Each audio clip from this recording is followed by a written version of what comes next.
So Rick has done a little bit of research into flow state, and so just tell us about what you found and how you see that kind of relating to what we do and what our students do, and what might be the benefits of trying to get into flow state. Yeah, so it's so glad that you asked. One of the things that is so fascinating about flow state, and flow state is defined, if you just kind of look for a definition, it's an evolving definition, but one of the more current is the flow state is a mental state in which a person is fully absorbed in an activity and completely focused on the task at hand. So it's being completely engrossed in what you're doing. And I think a lot of us in our lives have those moments where we feel like, God, we're just absorbed. Time just disappears. It melts away, right? And so I've always been kind of fascinated with, like, okay, that I really like that. How do I find I think we will say, hey, you need to find your passion. Well, that passion is that flow state. And, again, people call it a lot of things, right? I play basketball, so the zone, it's being in the zone. If you play jazz, it would be being in the pocket when things are really grooving, or the groove. You're grooved. Maybe, you're hitting a golf ball and your swing is just grooved. You're on fire or in fuego, like there's just lots of, we all kind of get into those places where we feel we're not constrained anymore. We're just being. We're almost actualized.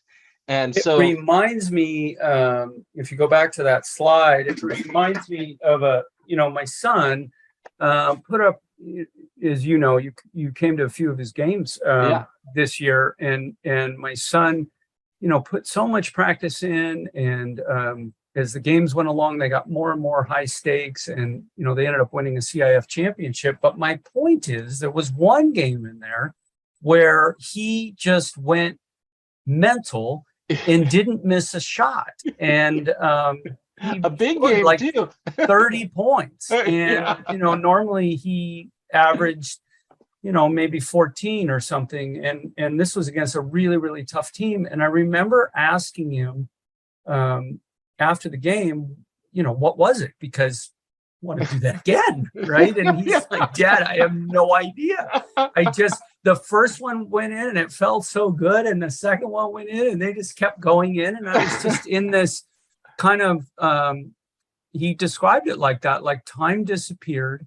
Yes. And every time he looked at the basket, the ball just went in. Yes. And it wasn't just going in like rattling around. It was going right through the center of the basket. Yeah. Swishes. So not touching anything, right? I think he missed one shot. and so that's being in a flow state. Yes, that is right? Exactly the flow state. Yes. And so what you're talking about here is recognizing of the value of that, but then how to think about that, and how to maybe get into that state as it applies not to maybe basketball, but a lot of different things. Right? Yes, and including our work. Yeah, no, in fact, there has been a big push because there's a lot of different people that kind of started getting really interested in it. One of the guys who actually started talking about it was Mihaly Csikszentmihalyi. I mean, he's a Hungarian psychologist. He was the head of the psychology department at the University of Chicago, and he wrote a book called Flow, The Psychology of the Optimal Experience, in 1975. And he's kind of like the first guy who really said, something's going on here, let's explore it. And so one of the things that kind of set him off, and it was things like the breaking of the 4-minute mile. So he talked about James Parrott in 1770 ran a mile, and it was 4 minutes and 24 seconds. For the next 184 years, no one was able to break the 4-minute mile. Right, until Roger Bannister in 1954.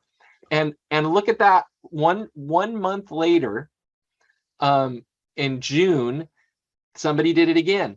And they had thought after not having done it for 184 years. Yes. You had right? two people do it within a month of each other. Right.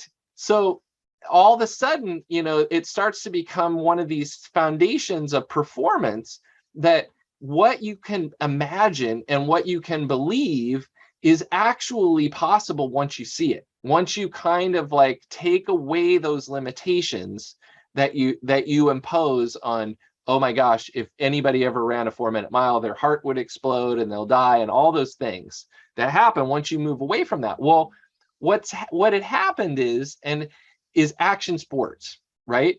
Action sports was one of those things that was constantly things that never was possible, like riding Chopu.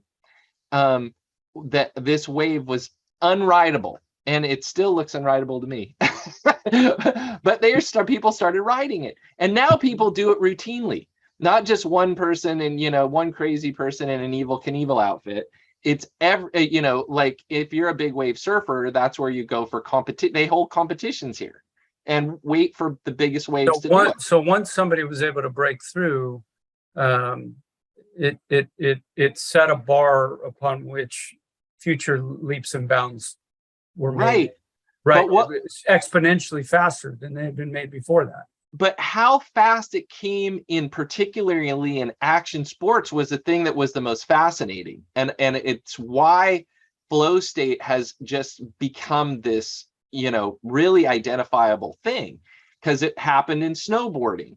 It happened in Supercross, right? Like X Games, all the boundaries of what possibilities are, they were just getting broken and broken and broken. And people are like, these sports haven't changed at all. How all of a sudden are all these things possible? And what it turns out is it's a hack. And a lot of the action sports, the people who perform at the highest level learned how to hack the system, this flow system. And what it was it began to be identified as these kind of 5 things: risk, complexity, novelty, unpredictability, and pattern recognition. Those 5 things typically involved a state, right, where you could move. When you had those things happening in a fluid dynamic environment, it tended to emerge. Flow would emerge. So as that started to evolve, right, like so did they call him Bob. His middle name is Robert. But so Bob came up with the idea of this. It is an optimal state of intrinsic motivation where a person is fully immersed in what they're doing. This feeling is a feeling that everyone has at times, characterized by a feeling of great absorption, engagement, fulfillment, skill, and during which temporal concerns for time, food, self-ego, ego self, etc., are typically ignored. So is what you're saying, as he describes it here, the ability to get into this state occurs or can occur more often when the 5 things on the previous slide are true. Yes. And what you're saying is that action sports really provided researchers a view into something where flow state was resulting in these exponential achievements, and it happened that all 5 of these things were part of the action sports world. Yes, and that's what they're identifying by coincidence. It just because anytime I've ever been in flow, I have no idea how I got there. How you got there, right? Yeah, that's or why. So I wonder if I could set up some of these. Yes. No, certainly. And set these up so that I have the chance to get in it. Or that is, and again, once you have these, and it's not. The great part about the classroom is that's a laboratory in a lot of ways, right? Like imagine that when your students are studying or you're setting up your curriculum, you have these components, right? You have risk, you have complexity, you have pattern recognition, you have novelty. A lot of the things we have, right? But we don't have them with intention, right? Like, so you're saying like designing a module with these things in mind, which would then trigger a flow state in students, Yes. or create more a likely to. yes, And create so a foundation produce where it emerges.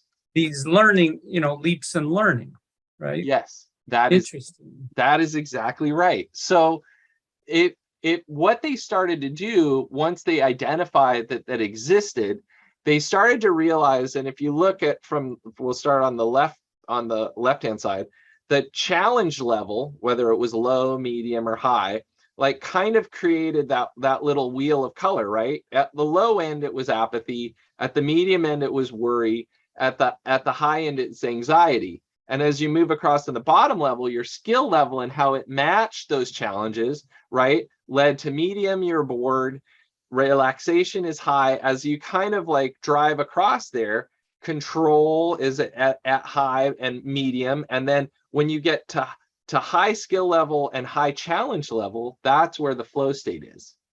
And so you can see this flow corridor that it is the opportunity. And they started to see, as they continued to work with these high level athletes and try to understand flow, they realized that if you increase the challenge, you increase the skills.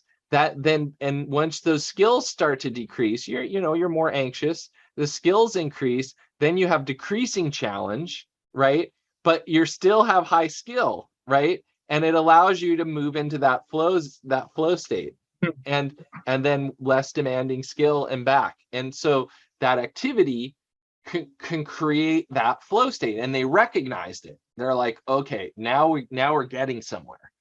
So one of the things that was really important at identifying this, and I think this is important just for everybody, is like when you're talking about level of pressure, right? Like comfort and stretch are probably the Goldilocks area, right? Like when you get to strain, like they call it the zone of delusion. You think like, oh, if I just push harder. I know in work a lot of times it's like that. If I just work later, but that you can see how your productivity or performance trails off, right? When you push through that's where having balance starts to be really important in achieving the flow state. I love this slide right here. This one? Yeah, it makes so much sense. It's almost like, again, as I think about the experience my son went through, when it's almost like the harder he tried, yes, the harder it was, right? yes. And eventually, I think, he did reach a burnout because there's just so many hours and so much repetition. Sort of the opposite of it. Yes. Injury sort of can happen in that area, right? Yeah, right. And so physical injury, sure, but that optimal performance period doesn't necessarily always, or performance zone doesn't necessarily imply that working harder or working more is correlated to that, right? Yes. Almost the opposite. Yes. No, that's it. There it is, right? And it's so funny because even with your lessons of intention, right? Like to me, that really is very much like this, right? Intention is not about pushing yourself into a zone of delusion where you're gonna, Right. I'm gonna use that, by the way, now. It seems like we're heading into a zone of delusion here. I mean, no judgment, but right. that's really great. I mean, when you get into that strain area, just the way that's so counterproductive in that burnout area. Yeah. But at the other end is boredom. So yes, again, it's got to have all those elements. So as one of the things that's in play, and this is one that'll make you numb, but the neurotransmitters, and the only thing that's really, I think that's really, aside from, now I know what monoamines are, but is excitatory and inhibitory in the right hand corner. That's really important. We'll get onto that in a second, but these are the neurotransmitters that you're working with. You've got serotonin for mood, you've got dopamine for want, you've got endorphins for euphoria, acetylcholine for learning, adrenaline for fight or flight, and neuroadrenaline for concentration. And again, a lot of times we will be working at one level, right? Like when you're in flow state, all of these neurotransmitters are firing at one time. Now, imagine if you're stressed, or right, like you're going to get more of this adrenaline, and you're going to get more of the, so you've got the epinephrine, neuroepinephrine that are generating this flight or flight feeling and anxiety, and you're going to get less of the others, right? You're going to get less euphoria, less mood translation, less learning, right? So how we kind of balance that and balance our ingestion of our consumption of social media, television, food, like and the environment that we intentionally set up for our students. We talk a lot about safe spaces, right? Yes. And that work that we do at the beginning of the semester to create trust and connection and illustrate and model what empathy means. All of that leads to an environment in which all three different types of categories of neurotransmitters have the opportunity to fire together in concert in a symphony more often. Yes. If students are under stress, they feel pressure from the environment, they feel strained, they feel judged, they feel criticized. It's going to be really tough. That's going to push adrenaline up and push the other things that are needed to get into flow out. Right. Exactly. Okay, that makes sense. So one of the things that they did, and again, this is just, just for general interest, is that they identified all these states, and kind of like when you get into these different. Can you make that a little bit bigger? Just zoom in a tad on the slide itself, because I just see what that. That's a little better. Yeah. So right column now. Ideally, where we want to get is this gamma state, because if you think about these are electrical signals that are being measured, and this is just kind of a representation of just the frequency that it happens. So when they see a lot of frequency, it means your brain is firing, right? So this gamma state means that your brain is actually very, it's peak performance, it's peak focus, right? And so what they did was, once they started to see that people who were self-identified in flow state and were, or were at different levels of of activity and thought, they were able to kind of say, okay, well, flow state is then a theta gamma state, and recovery is a delta state, and struggle, it's a beta state, and release, it's an alpha state. So if you're looking at these, you start to identify, okay, well, we can put things on the head and not have to necessarily put them in an MRI to figure out if there's brain activity. We can just record the electrical signals from the outside and actually have them do their thing, and then identify what flow state is. So why this is important is this is scientifically validated, right? The validation is they've identified like where that peak phase is, right? Here's the theta waves, and it's right in this space, right? And the alpha waves are in a gain phase, and again, there's brainwave mixes of theta, delta, gamma, alpha. It's all in here, this kind of this afterglow effect, right? And once they were able to say that, they said, okay, here's what this flow is. They're like, let's see if we can look at how the people who achieve flow state, is there a system that we can operate in that allows us to identify and move and create and say, this is what people do to approach a flow state, right? To intentionally initiate it. Yes. This is what you're saying. These hexagons represent 7 different ways to intentionally, or 5 different ways leading up to flow state. Yes. So you have your intrinsic motivator, right? you recognize that there's high consequences, right? You visualized it, right? Like, so you kind of go through that process. You have breath work, right? Like you work through breath. You establish meditation, like you get yourself in a mental state where you're present, right? You enter that flow state, and then you have a recovery phase where you just kind of have the afterglow after you've achieved and you were in that space, and then you back off, right? And so that was just kind of the first wag at trying to really understand that how to lay out a structure, right? Because they wanted to really map the things that people were using effectively, so then they could bring it into the workplace. They could, and a lot of workplaces are trying really, like, trying to establish these clusters. Like Google is one that's been trying really hard to establish this cluster of flow state thinking. So what it is to them is it's essentially this go fast button, right? It's psychology, it's technology, it's nutrition and pharmacology, and neuroscience. It's all combined.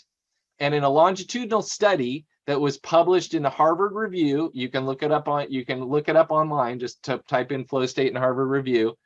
They found that people that entered flow state were 500% more productive and had 218% better retention of what they had done and how they had done it, right?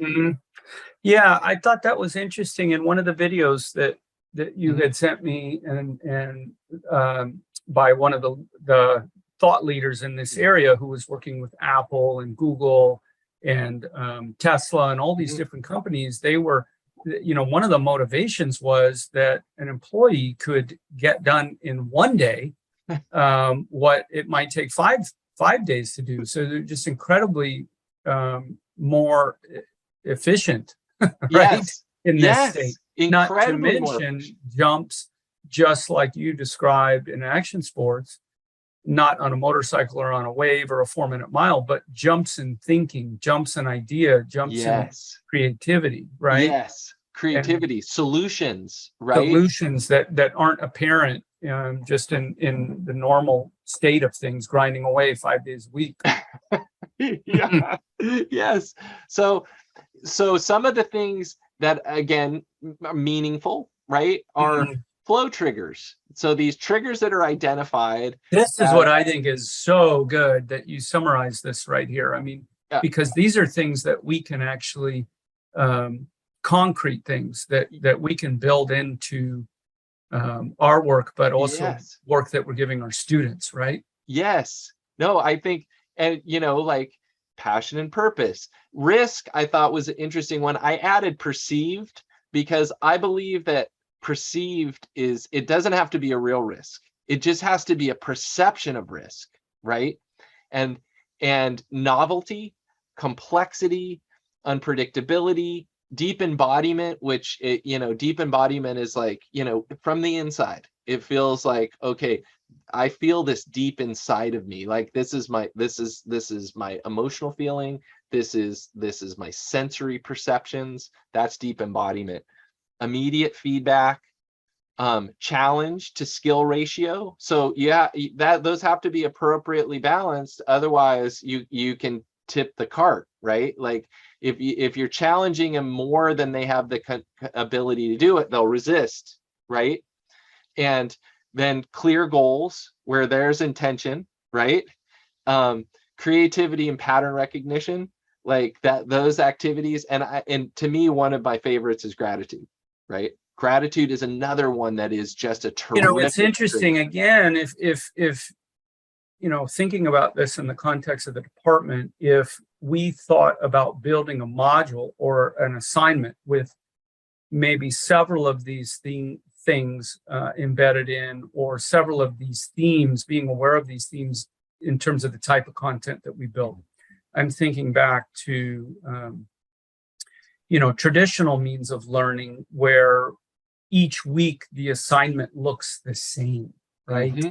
And we're doing the same thing over and over. The content is changing, but the assignment itself Yes. The sort of scaffolding of the assignment doesn't change, right? Yes. Every week it's a file upload and a discussion, right? Yes.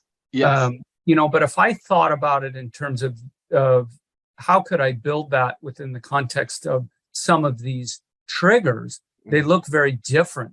Yes. That might look really, really different if I thought about that creatively. I'd have to be in a flow state probably to do it, to even come up with something novel like that. But passion, novelty, complexity, unpredictability, yes, goals, gratitude. I mean, that's a really interesting way to approach the material and how we deliver the material, right? Yes. So, as you kind of, also the one, there's the individual flow state, but and this is part where it's really kind of cutting edge is group flow state, right? So group triggers, right, and how you enter flow state in a group or a network, right? Or a team a team at work, or team of students working together on a project. Yes. And that, so different triggers or additional triggers. So complete concentration, right? Share. So we're focused, we're together. Shared goals, like establishing like this is what we're working on. Shared risk, like so everybody feels like similarly that there's risk involved, right? Yes, and right, like there's in improv, that's the idea of that you never say no. If somebody hands you something, you're like yes, and that allows the improv to continue. You never say no, you accept. And how much is that about playing well with others, right? Like accepting and recognizing, okay, I'm going to add to this. I'm additive, right? Close listening. I thought, again, I think that's having an empathetic ear, right? Listening deeply, right, to what other people's feelings and thoughts are. Like that's again, autonomy, sense of control. You feel like you're a part of something and it's important. Blending of egos, right? Those are getting people to work together that have very different kind of egos. That ends up being kind of an important thing and elevate you. Familiarity, like, oh, this is something that we've done and we can do well.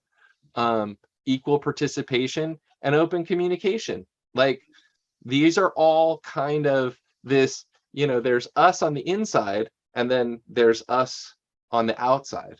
How do you, I keep as I look at this slide, my eye keeps going back to risk perceived, in an individual, or shared risk perceived. I mean, just off the top of your head, like what might that look like in a classroom space? Thinking about CSIT 180, say, like what does risk mean in that space, or how would you see that?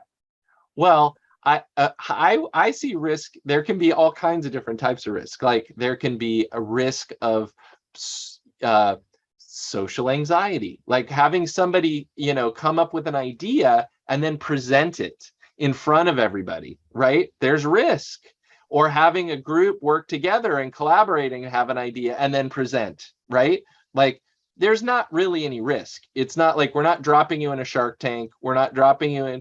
That's the perceived part. That's right? What the perceived is.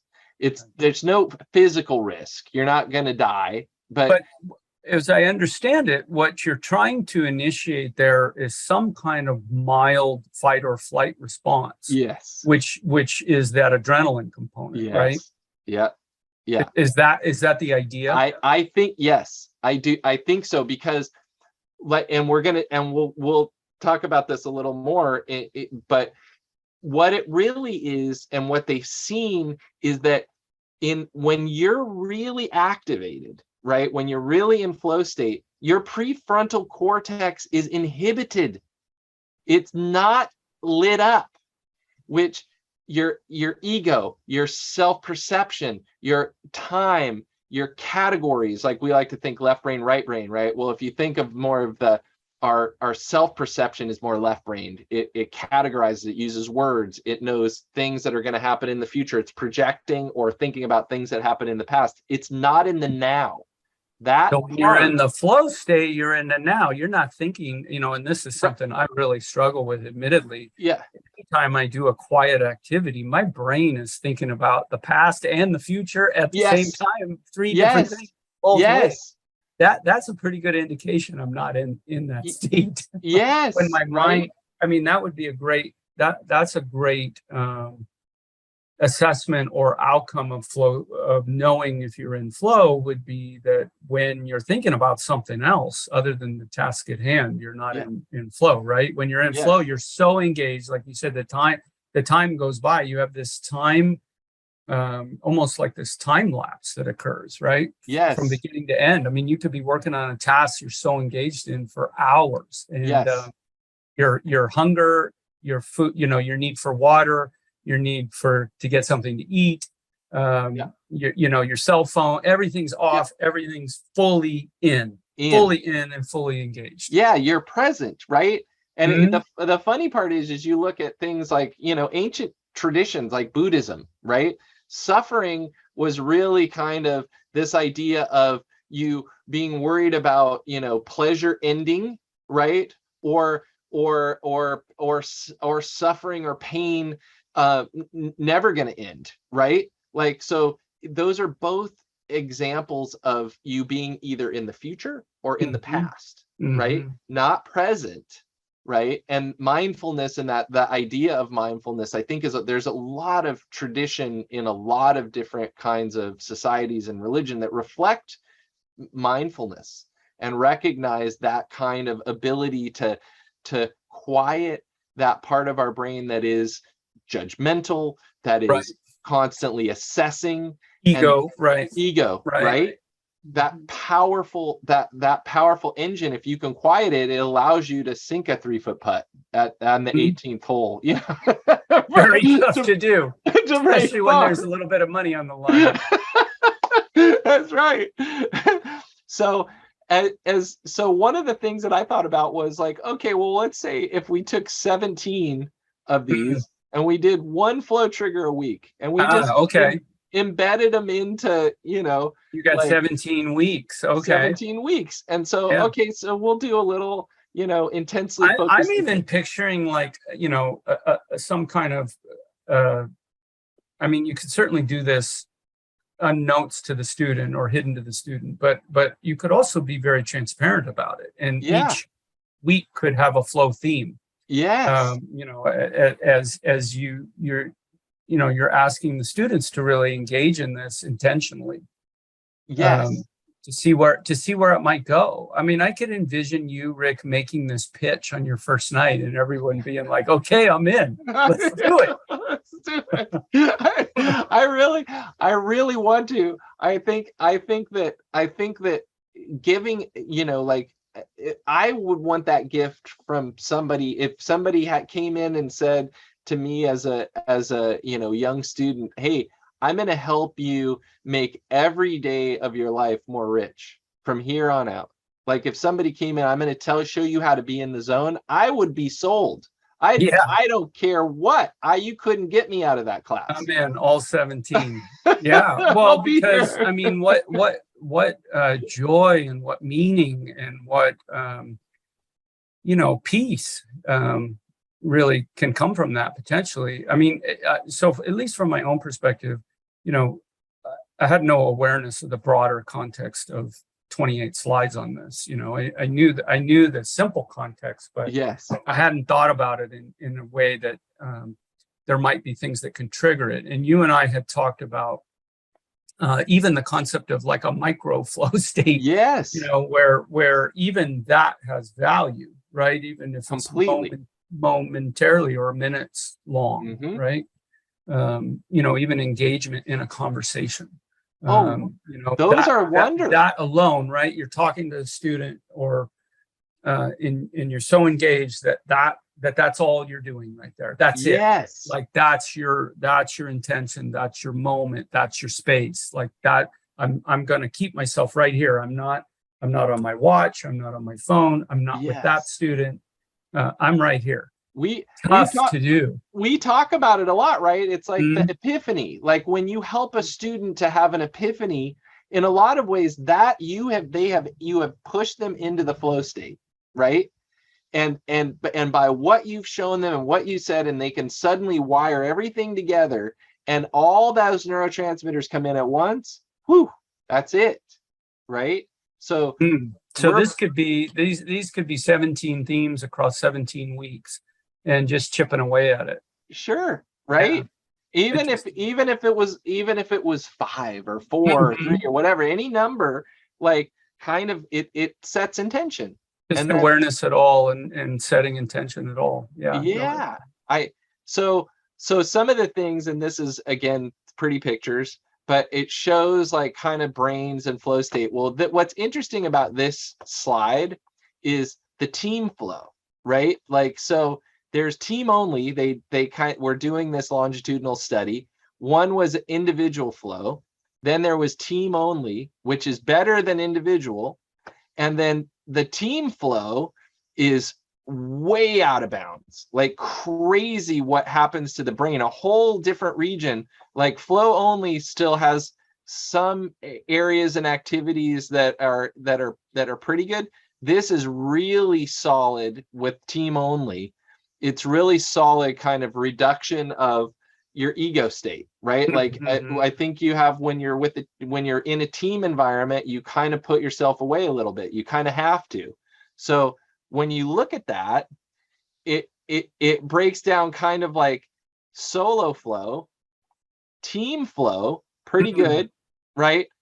Team flow is off the chart good, right? So when you get a group that's all activated, and this, you hear people talk about, I was on a gelling team, or the team just, they anticipate everybody's thoughts and needs, like almost like they're one mind, right? That team flow is a really amazing thing when it happens, and you'll see it on teams, basketball teams that have that perfect game. All of a sudden, everybody's on the same page. And it's just like, even people who were having a difficult time managing flow individually, all of a sudden they just fall into place, right? So it makes so much sense. I thought that was interesting. And then they kind of talk about the region with team flow. It lights up a whole different region than does just the flow, right? There's the inhibition of the prefrontal cortex, and then the team flow, you get this whole additional part of your brain that lights up. And they're still trying to figure out exactly what that means.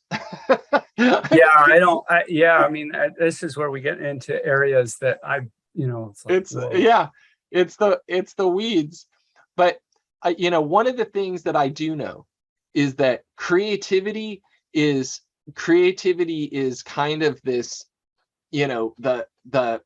it ends up being the playground of flow state. And people just, once you've entered it, you're kind of in this creative mind, where improvisation, all kinds of different things are happen and are available. And this is the part where I think that the design thinking that was kind of generated by Stanford is a really good framework for once you've kind of entered a flow state, right? And now you can generate creativity in action, right?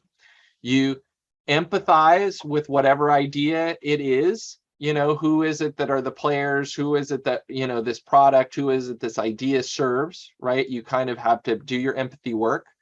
You define what the elements are that are associated with it. You brainstorm to generate solutions. Then you prototype the simplest way that you can address whatever it is that you're trying to solve. And then you test it.